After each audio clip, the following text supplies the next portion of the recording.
परतूर डेपोच्या एसट्या ज्या आहेत ह्या खूप जुन्या झाल्या होत्या. ह्या गाड्या वारंवार बिघडत होत्या. सातत्यानं वर्कशॉपला गॅरेजला त्याची दुरुस्ती करावी लागत होती. 15-20 वर्षाच्या गाड्या असल्यामुळं पूर्ण खिळखिळ्या झालेल्या होत्या. परिवहन मंत्री प्रताप सरनाईक यांना मी स्वतः भेटलो.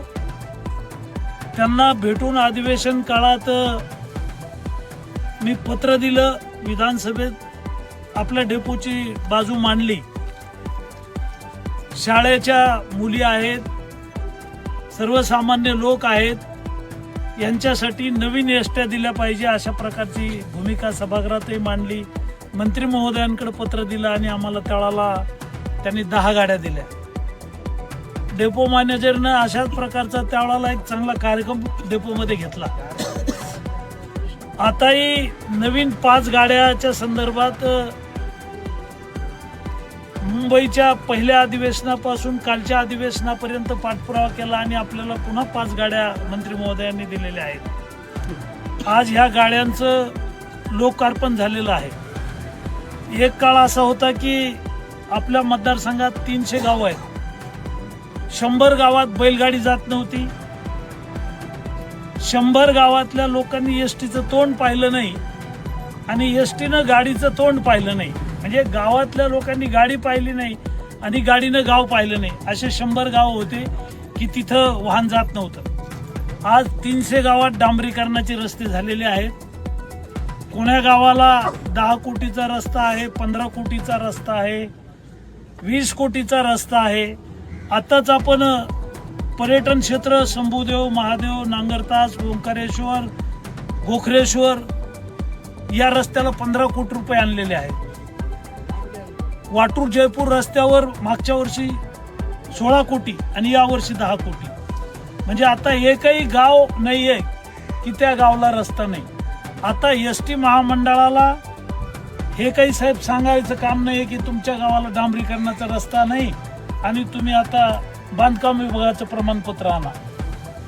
सगळ्या 300 गावाला डांबरीकरणाचा रस्ता असणारा आमचा हा पहिला मतदारसंघ आहे मराठवाड्यातला की सगळीकडे रस्ते आहेत.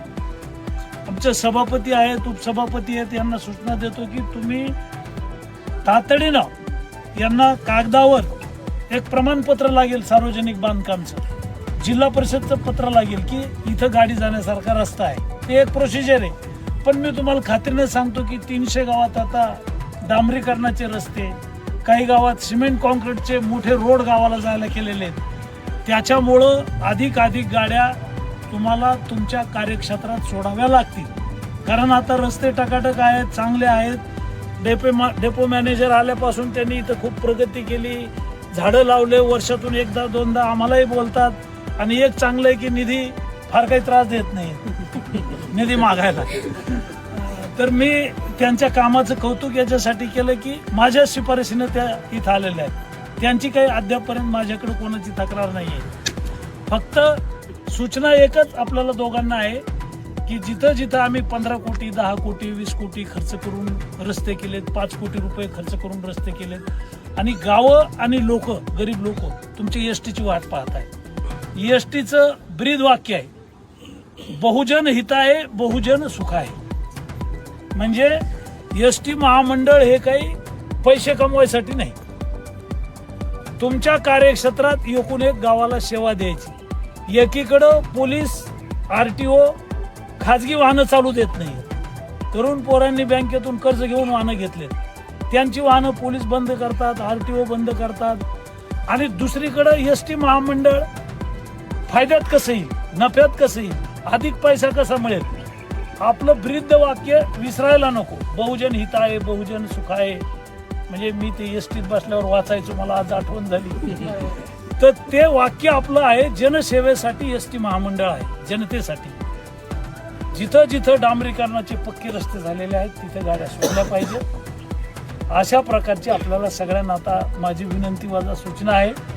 आणि आपल्या डेपोचं काम चांगलं आहे, जिल्ह्यावरही डीसींचं काम चांगलं आहे. अधिक नफा कुठं मिळतो की लांब पल्ल्यात.